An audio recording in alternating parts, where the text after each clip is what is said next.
السلام عليكم ورحمة الله وبركاته. اللهم اجعلنا مفاتيحا للخير مغاليقا للشر. اخواني، اليوم عندنا ماكينة الحام. طبعا الاسماء على فكرة مو ذات اهمية، يعني كل واحد يحط اسم على كيفه، بس نحن اساس من الداخل. يعني هي يمكن اسمه ويجانيرو. على العموم نحن الاساس، وانا اريد اوصلكم الفكرة الاساسية من الاعطال.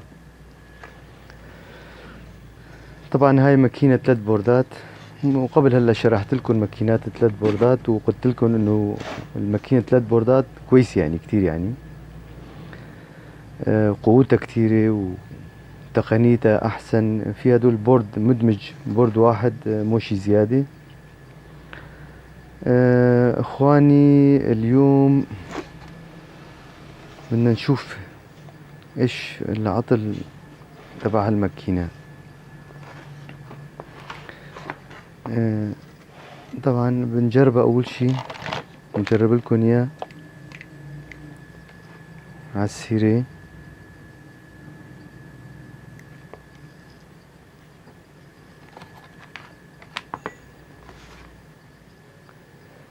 وبنشغل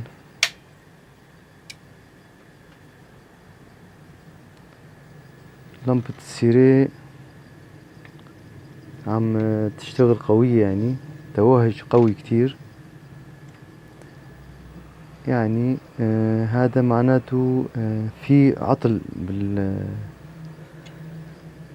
بالماكينة. بنجرب التسلسل. أول خطوة قلنا لكم هاي 3 بوردات. بورد الأسفل نحن سميناه باور، دارة جسرية مع المكثفات. والبورد الثاني الوسطاني قلنا لكم هذا تبع العقل الإلكتروني والتحكم بالموسفتات، وبورد الموسفتات. البورد الثالث، هذا هو البورد الثالث.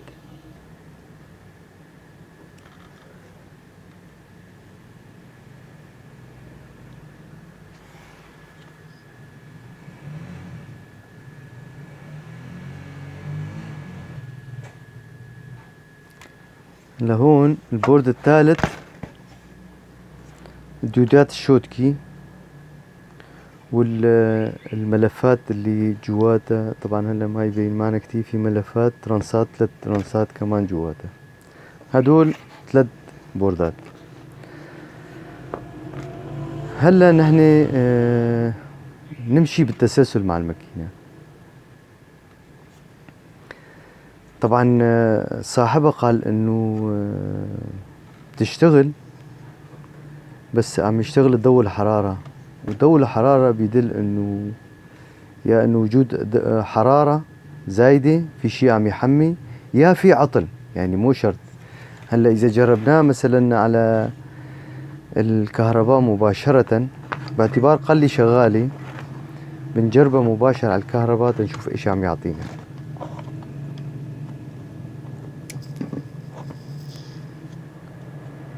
لاحظوا اخواني، هذا الضوء الحرارة شغال، وفي هون ضوين، واحد اخضر واحد احمر.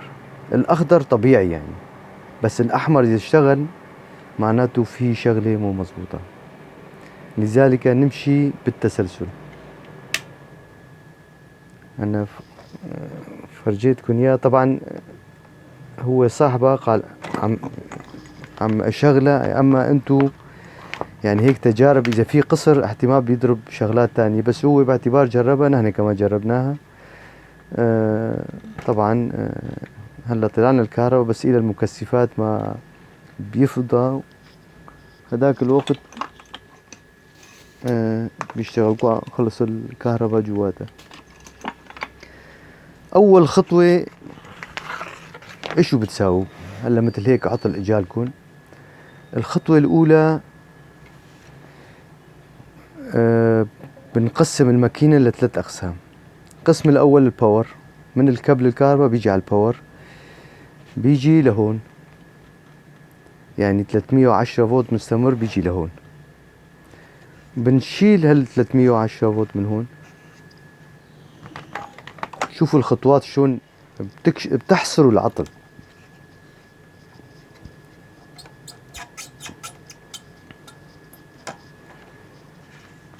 هلا هاد شلناه. طبعا في سيليكون هون. هلا هون هيك بنجرب على السيرة طبعا.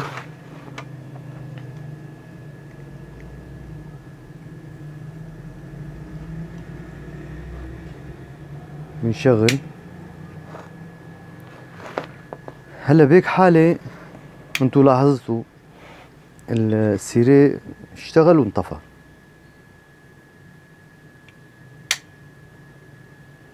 طبعا المكثفات هلا شغال، لا ضوء اخضر ولا شيء، باعتبار ما يجي الكهرباء للبورد. يعني مجرد هون 310 فولت بيجي لهون.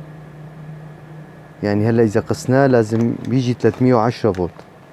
طبعا حسب الكهرباء، يعني مو شرط 100% 310، بس على المهم انه هون مستمر. طبعا تحطوه على 1000 تدريجي وبتقيسوا بين الموجب والسالب. عم تلاحظوا 288.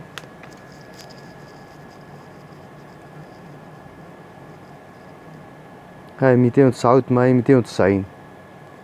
باعتبار الكهرباء ضعيفة بيطلع معنا هيك. إذا كانت كهرباء 220 بيطلع 310، إذا أقل بيطلع أقل. هلا هون وصل الكهرباء لهون. يمكن هاي ما لاحظتوا شلون عم أفحص هون. هاد هيك 291. هاي الخطوة الأولى خلصنا منها.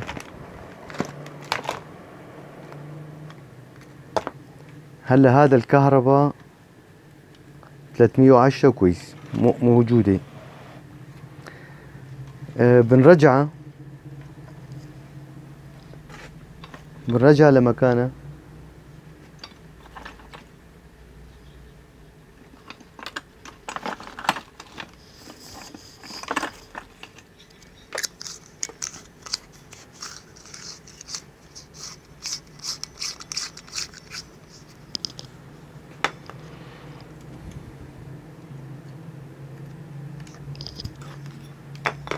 بنرجع الكابل لمكانه.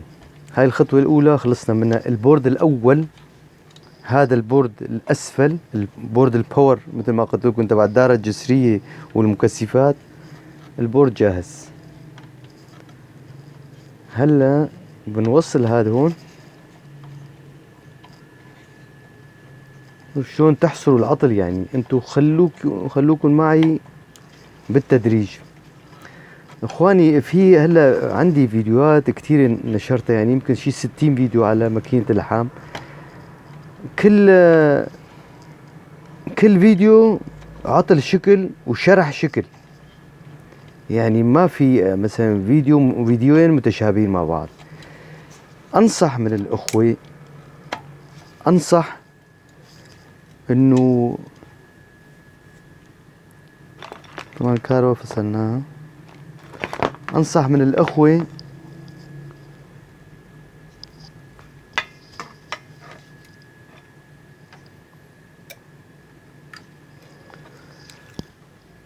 انه يتابعوا فيديوهاتي. في فيديوهات كتير، يعني اذا بدك مثلا مصلح. اما والله اذا ما تتفرج على الفيديوهات ودائما تسأل اسئلة، وهالاسئلة بنفس الفيديوهات، يعني مع احترامي لكم ما بدي ارد على احد، كل واحد السؤال تبعه في نفس الفيديو. يعني هلا مثلا تدخل على قناتي في قوائم التشغيل. قائمة التشغيل في مثلا للماكينة اللحام، في قائمة تشغيل لطباخ الليزري، بتدخل كل الفيديوهات موجودة جواتها. يعني اين عطل ما كان، يعني موجودين تقريبا اغلبهم انا شرحت عليهم. اذا شرحت فيديو ما انشر مرة ثانية فيديو نفس الشرح. نحن بشكل عام نريد نوصل الفكرة بالتسلسل. هلا اخواني وصلنا هون. هلا هون بيدخل التيار المستمر، بيدخل على البورد. وهون بيطلع يطلع منه تيار مستمر متقطع. هلا طبعا وهذا بيروح لوين؟ على ملفات وديودات الشوتكي. هلا نحن بدنا نفك هذا، بنفك هذا. بهيك حالة اخواني ايش سوينا نحن؟ فصلنا الديودات الشوتكي. طبعا هذا تابع للديودات الشوتكي والترانسات تبعهم والخرج، يعني اخر شيء الخرج تبع هاي الدائرة. نحن ايش تمعنا هلا؟ عندنا الباور، بعدين بيجي لوين؟ على البورد النصاني العقل الالكتروني. هلا تيجي هون 310 فولت وبيدخل على هالبورد. اذا في شيء قصر باي موسفت او اي قطعة بينكشف معنا انه معناته العطل من هون. بنجرب كمان. هلا انتو معي، انتو ما هيك فهمتوا ما هيك؟ اول مرة قطعناه تقطيع. اول شيء الباور فحصناه. هلا الخطوة الثانية فصلنا الشوتكي وتركنا الباور موصول مع البورد الثاني. يعني هلا بدنا نفحص بوردين، بورد الاول والثاني. البورد الثالث فصلته هلا، حطيناه على الزيق مثل ما يقولوا. هلا بدنا نوصل الكهرباء وبنشوف ايش العطل تبعنا، ايش اين وصلنا يعني.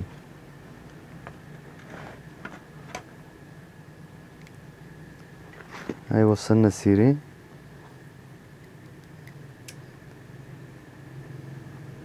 هلا شوف طبعا المكثفات والمروحة اشتغلت. طبعا هلا اذا فصلنا المروحة كمان لازم يخف لسه على السيرة، لسه يخف عليها. شوفوا خف بالمرة. طبعا المروحة تسحب كمان تسحب امبير يعني. على المهم اخواني هلا بهيك حالة البورد الثاني كمان جاهز.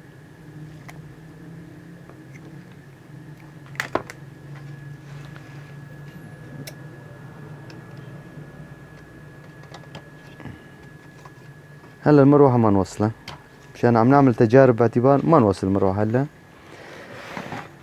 هلا اخواني. هلا اذا ركبنا رجعنا ركبنا هاد،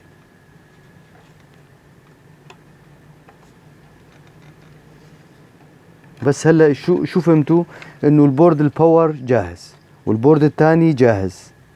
يعني هذا البورد الثالث الشوتكي عم يعملنا مشكلة. هلا بنوصله. طبعا فصلت المروحة كمان مشان الإضاءة يعني.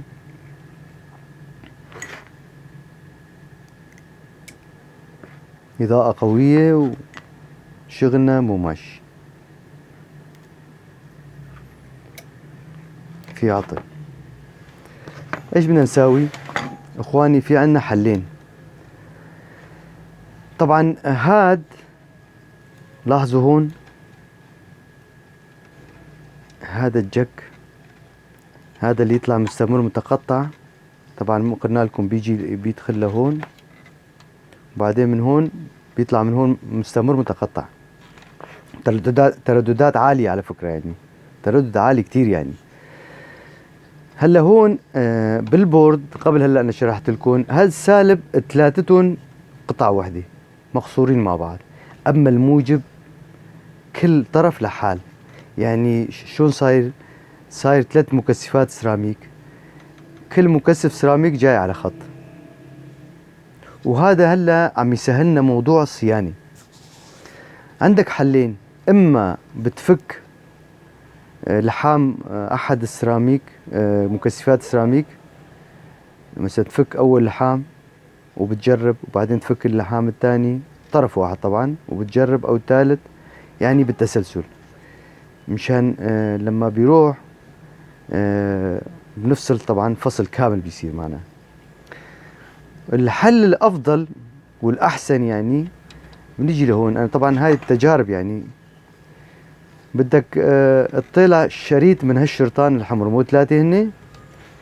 بتجيب ابرة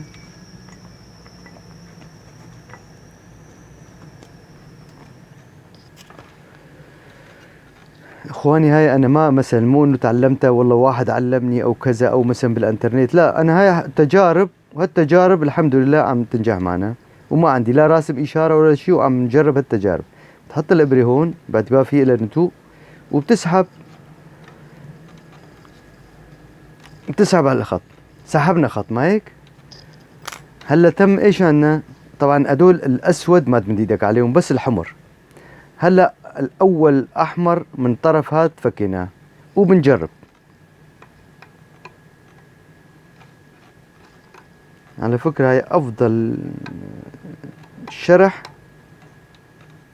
بتلاقيه بصيانة الماكينات اللحام. الماكينة لازم انتو تقسموها لاجزاء الى ما تحصروا العطل لما عطل مكان معين. هلا نحن فكينا جاك واحد الاحمر، هلا اثنين بس شغالين.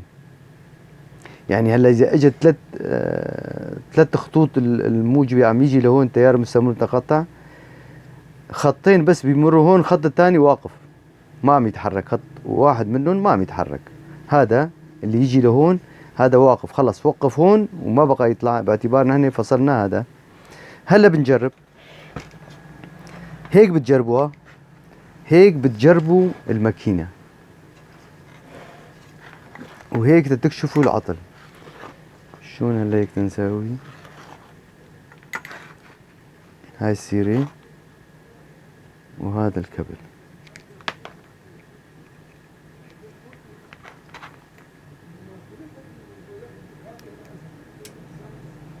اشتغل معنا السيرة وقوي. معناته اخواني بنرجع لموضوعنا.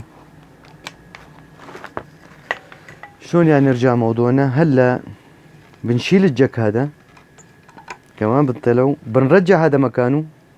شوفوا اخواني، خليكن تتابعوني لحظة بلحظة. وبنطلع الخط اللي جنبه.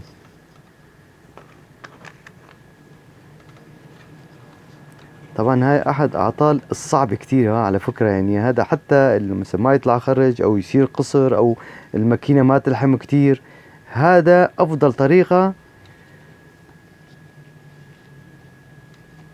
للفحص تبعه. هلا هذا كمان طلعناه. طبعا نحن هلا اول واحد طلعناه رجعناه مكانه، عدناه الى مكانه الاصلي.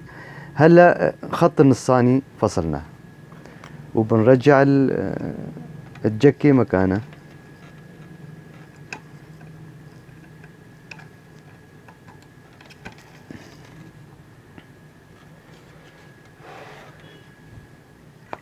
وبنجرب.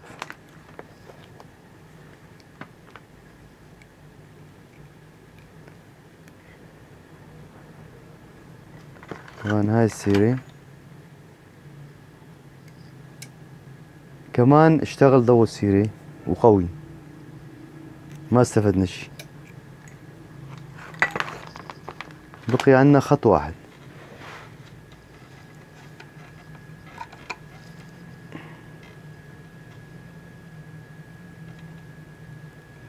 هلا هون هذا رجعناه مكانه، بدنا الخط الثالث.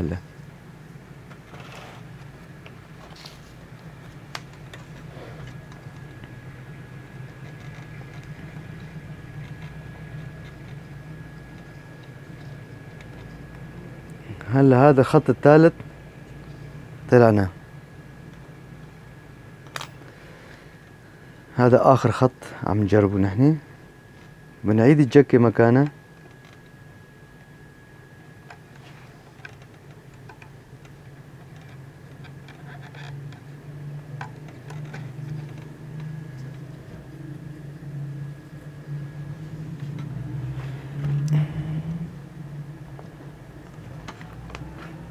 شلنا الجكة من هاي اخر وحدة هلا تمعنا. وهذا السيرة وبنجرب.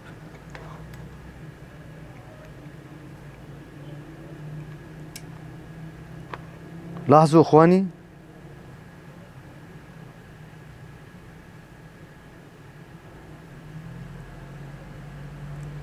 هلا بهيك حالة شو فهمتوا من هالعطل يعني؟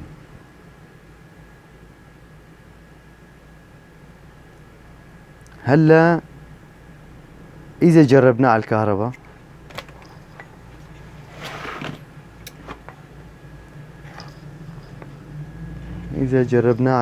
خلوكم معي، مو على السريع، على الكهرباء مباشر، والجاكي ما في جاك، يعني شريط واحد شلناه، هذا اخر شريط تجربة تبعنا سبحان الله. هلا بنشغل، ايش هلا فهمتوا؟ الضوء الاحمر ما بقى يشتغل، والضوء الاصفر تبع الحرارة ما بقى يشتغل.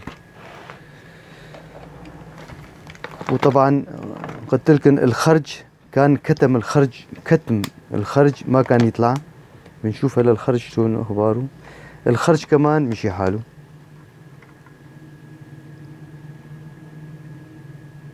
هاي 64 طبعا حسب الكهرباء. وانا قلت لكم الماكينة اللحام احفظوها يعني بين الستين والسبعين يعني. في حديث للرسول عليه الصلاة والسلام قال أعمار أمتي بين الستين والسبعين، هاي احفظوها يعني.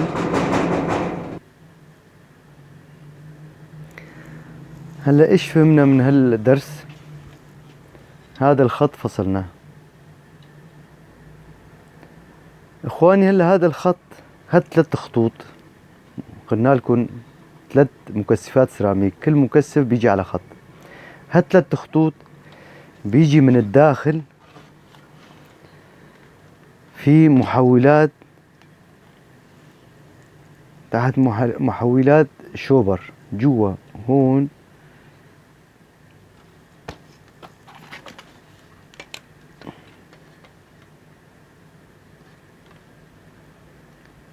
عم تشوفوا ما هيك، هدول محولات يشتغلوا على الترددات العالية.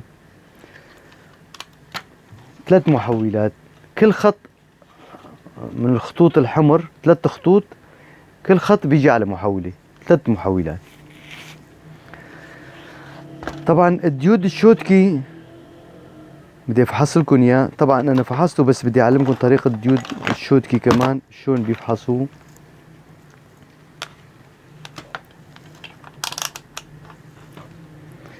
طبعا عندنا نحن 6 ديودات شوتكي هون، و6 من طرف الثاني، يعني 12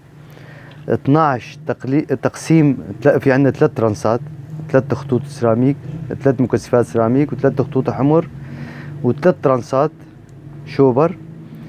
اذا قسمناه معناته كل ترانس بيجي على 4 ديودات شوتكي، هاي مشان امبير زيادة. طبعا كيفية الفحص يعني بتحط خط السالب سواء هون، هو نفسه، طبعا هو نفسه الخط السالب، وتفحص بين هون من طرف هالطرف وهالطرف، لازم يعطي نفس المقاومة. عم تلاحظوا ما هيك؟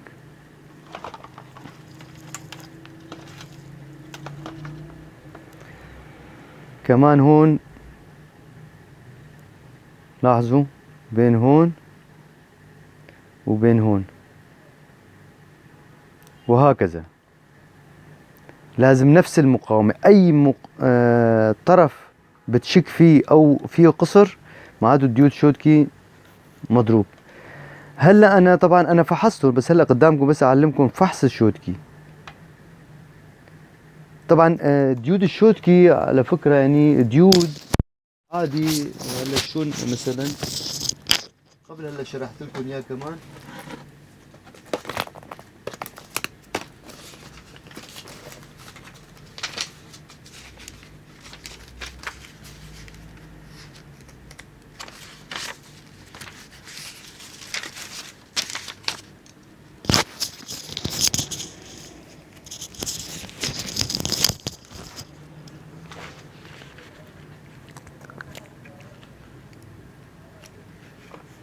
صاير هيك.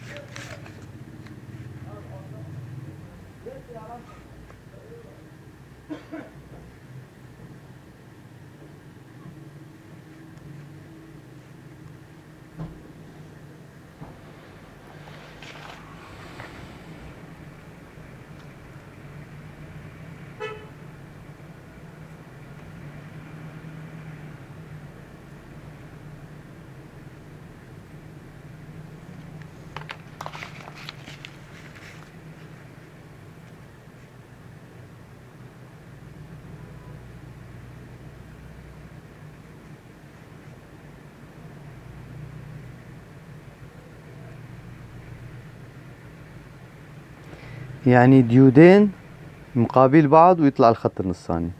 طبعا هو الخط النصاني نفسه المبرد على فكرة، يعني هدول هن الديودات الشوتكي. بس ايش فرقون بينه وبين الديود العادي مثل هذا 4007 وكذا؟ هذا يتحمل ترددات عالية كتير، ويتحمل امبير، ويتحمل فولت كمان. يعني تحسب حسابات، هلا له حسابات كتير. يعني شو حسابات كتير؟ يعني هلا الديود الشوتكي اللي صاير بالشاحن الشور 30 او 20 او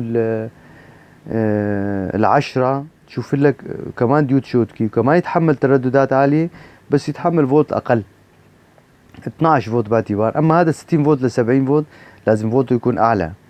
اذا شاحن 24 فولت لازم يكون فولته اعلى، وهكذا. المبدأ انه تردد عالي. تاني شغلة انه الفولت يلعب دوره كمان حسب اذا ماكينة يكون او شاحن يكون. هذا هو الديود الشوتكي. هلا بهيك حالة انا فحصت ديودات الشوتكي هون شغالين. ايش هلا فهمتوا؟ هاي مرة صار معي اتصال كذا وقلت له اعمل هيك لو احد المتابعين، والحمد لله مشي حال. نفس الخطوات، ديودات شوتكي شغال، وبس فصلنا الخط. هذا انه اذا الترانس الشوبر فيه قصر بيعمل هيك. الترانس الشوبر اخواني طبعا انت وتجربتك تقدر تفكه و... وتلفه مرة تانية، احتمال بيرجع. يعني احتمال في مثلا حرارة او كذا، كل انضب على بعضه او صاير قصر فيه، تفكه وتركبه مرة تانية بيصير. اغلبهم طبعا ملفوف بالمنيوم بعدين نحاس، يعني صفائح الومنيوم. طبعا هلا بهيك حالة بتقدر تعطيه للزبون وما في داعي مثلا التكلفة هاي زيادة تقول له. يعني مثلا هلا مشي حال، بس ايش اللي هو مشي حال؟ شلون يعني مشي حال؟ شوفوا هذا 300، يعني 300 امبير. يعني هاي الماكينة قوتها 300 امبير. بهيك حالة هلا نحن عنا 3 خطوط و3 مكثفات سيراميك. يعني فرضا هاد 3 خطوط و3 محولات الشوبر. بهيك حالة انت تتحسب اذا 3 معناته كل واحد 100، 100 ب100 ب100 300. هلا فصلنا واحد، هالماكينة صار عنا 200 امبير شغالة. هلا هيك اعطيه اياه ويمشي حال وتلحم وطبيعي واضعف يعني اقل شيء. يعني يعني قصدي انه شغالة 100% وما يصير فيها اي عطل. بس انه ايش، هلا انت قللت من امبير تبعها. مشان ما تفك هدول ويكلف عليه كتير، هاي افضل طريقة. طبعا انا قلت لصاحب الماكينة، قلت له اذا طلع العطل من الترانس او كذا ما في غير حل واحد. يعني اذا بدي اشتري ماكينة، انا مستعجل يعني مشتري ماكينة تانية، قلت له اشتري نفسها مشان يصير قطع تبديل. بهيك حالة اخواني اذا انضربت معه ماكينة وعقل الكتروني وما في قطع، نقدر الترانس هداك بنركبه هون. يعني يفضل انه بشكل عام اذا واحد يشتري ماكينة واحترقت ماكينته بيشتري نفسها. طبعا اذا مو كويسة لا يشتري نفسها، بس اما اذا كويسة بيشتري نفسها مشان يصير عنده قطع احتياط، قطع يدك، يعني قطع تبديل للماكينة تبعه، لانه القطع غير متوفرة ونحن عم نعاني من القطع الغير متوفرة. وان شاء الله طبعا استفدتوا من هالفيديو. هذا هو انه شلون بتصلح وبتقسم الماكينة لعدة اقسام. وهذا العطل يعني دارج كتير على فكرة، وانتبهوا عليه كتير. مرات ديود شوتكي واحد تفحصه يعطيك، بس اذا طلع متدارى ما بيعطيك، يعطيك طرف واحد ما يعطيك طرف، كمان بيعمل لك مشكلة. لذلك اخواني هلا اغلب انه لحام ضعيف او كذا، يعني غير بغض النظر عن المكثفات. طبعا هلا عادة انا لما بيجي لي زبون بحقق معه، يعني انه كم سنة صار الماكينة عندك مثلا، يعني المكثفات اللي عمر بينشفوا بيخربوا، وما تبقى إذا ضعف كذا تجي على الديودات الشوتكي وعلى الترانس وعلى هاي. إن شاء الله استفدتوا، إن شاء الله تستفادوا من فيديوهاتي بشكل عام. و يعني أضعف الإيمان إذا استفدتوا من فيديوهاتي، المو مشترك خليه يشترك مشان يصلكم كل جديد، وتفعيل الجرس. والسلام عليكم ورحمة الله وبركاته.